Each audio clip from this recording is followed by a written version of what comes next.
நம்முடைய மதுரை மாநகரம் திராவிட இயக்கத்திலே நீண்ட நெடிய வரலாற்றில் சிறப்பான இடத்தை பெற்ற வரலாற்று சிறப்புமிக்க இடம் மதுரை மாநகருக்கு உண்டு. இன்றைக்கு நூற்றாண்டை தொற்றுக்கக்கூடிய காலகட்டம் திராவிட இயக்கம். இந்த நேரத்தில் மதுரை மாநகரில் மையத்தில் பெரியார் மையத்தை நல்ல உள்ளத்துடன், உள்ளத்தில் இடம் இருந்தால்தான் இந்த இடம் கொடுக்க முடியும். நல்ல உள்ளம் படைத்த முருகானந்த உள்ளிட்ட அவர் குடும்பத்தாருக்கு இதயபூர்வமான நான் நன்றி சொல்ல கடமைப்பட்டிருக்கிறேன். இன்றைய அவசியம் தேவை இந்த மையம். இங்கே நம்முடைய நேரு அவர்கள் சொன்னது போன்று இன்றைக்கு திராவிட இயக்கம் தோற்றுவித்து 100 ஆண்டுகள், நம்முடைய எதிரிகள் சனாதன சக்திகள் தோற்றுவித்து RSS 100 ஆண்டுகள், சித்தாந்த போர், அவர்களுக்கு நமக்கான கொள்கை போர், லட்சிய போர் இப்பொழுது நடந்து கொண்டிருக்கிறது. இந்த லட்சிய போரில், சித்தாந்த போரில் நம்முடைய தந்தை பெரியார் திடலும் திராவிடர் கழகமும் நம்முடைய ஆசிரியம் தான் திராவிட மாடல் ஆட்சிக்கு மாலுமியாக இருந்து கொண்டு, திராவிட மாடல் அரசு இன்றைக்கு நடக்குது என்று சொன்னால் இந்தியாவே திரும்பி பார்க்கிற திராவிட மாடலுக்கு உறுதுணையாக, அரணாக, கேடயமாக இருப்பது பெரியார் மையம் திராவிடர் கழகம். அவர்கள் RSS என்று சொல்வார்கள் பாஜகவுக்கு. இன்றைக்கு திராவிட இயக்கத்திற்கு, ஒட்டுமொத்த தமிழ் சமூகத்திற்கு, திராவிட இயக்கத்திற்கு திராவிடர் கழகம் அவசியம், இன்றியமையாத தேவை. இங்கே நம்முடைய அன்னை மணியம்மையாருடைய படத்தை மாவட்ட கல அலுவலகத்தில் திறந்து வைப்பதில் எனக்கு அந்த வாய்ப்பு கொடுத்ததில் பெரும் மகிழ்ச்சி அடைகின்றேன். 2 நாட்கள் முன்பாக கூட நம்முடைய தோழியர் ஓவியாவிடத்தில் பேசிக் கொண்டிருந்தேன். இன்றைக்கு எதிரிகள், துரோகிகள் வைக்கக்கூடிய வாதங்கள் ஐயா மணியம்மையார், நம்முடைய அன்னை மணியம்மையாரையும் ஐயாவையும் கொச்சைப்படுத்தி பேசுகின்ற பேச்சுக்கள், அதையெல்லாம் வரலாற்றில் இருக்கக்கூடிய அந்த பிழைகளை நாம் விரிவாக பயிற்சியரங்களை பேச வேண்டும். டைம்ஸ் ஆஃப் இந்தியாவை இன்றைக்கு எழுதினான் அன்னை மணியம்மையார் அவர்களை, சர்வன்ட் எழுதினான், வளர்ப்பு மகளை திருமணம் செய்தார் என்று சொன்னார். அன்னை மணியம்மையாரும் தந்தை பெரியாரும் திருமணம் முடிக்கவில்லை என்று சொன்னால் இன்றைக்கு திராவிட இயக்கம் இல்லை, திராவிடர் கழகம் இல்லை.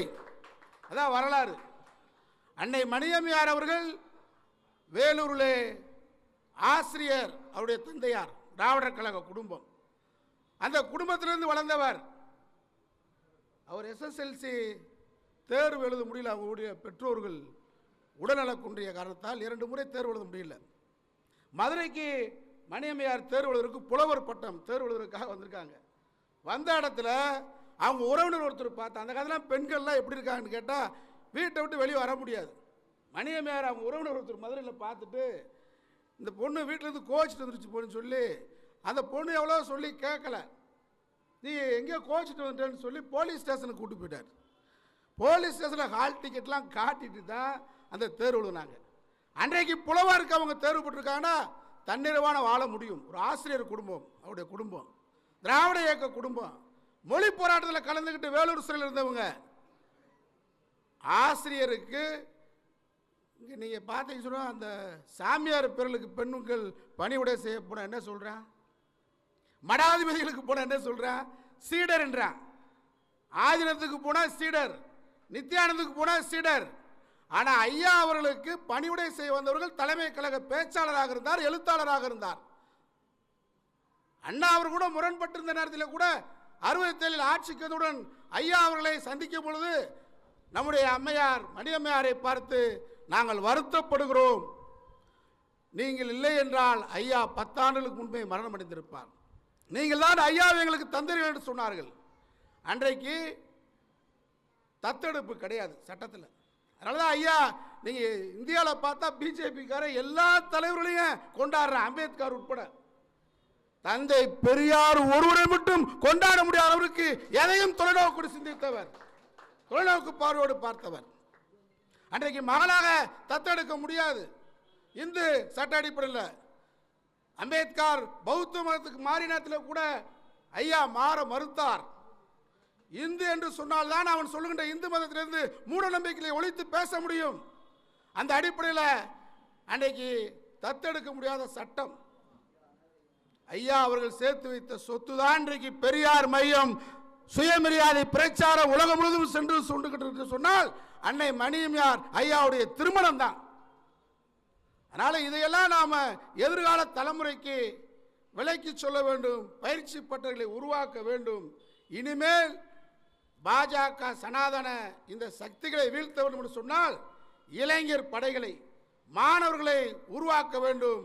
இந்த மையம் வளர வேண்டும் என்று சொல்லி முருகானந்தம் உள்ளிட்ட செல்வம் உள்ளிட்ட அனைத்து தோழர்களையும் பாராட்டி என்றும் உங்களுடன் இருப்போம் என்று சொல்லி வாழ்த்தி வணங்கி வாய்ப்புக்கு நன்றி சொல்லி விடைபெறுகின்றேன். வணக்கம்.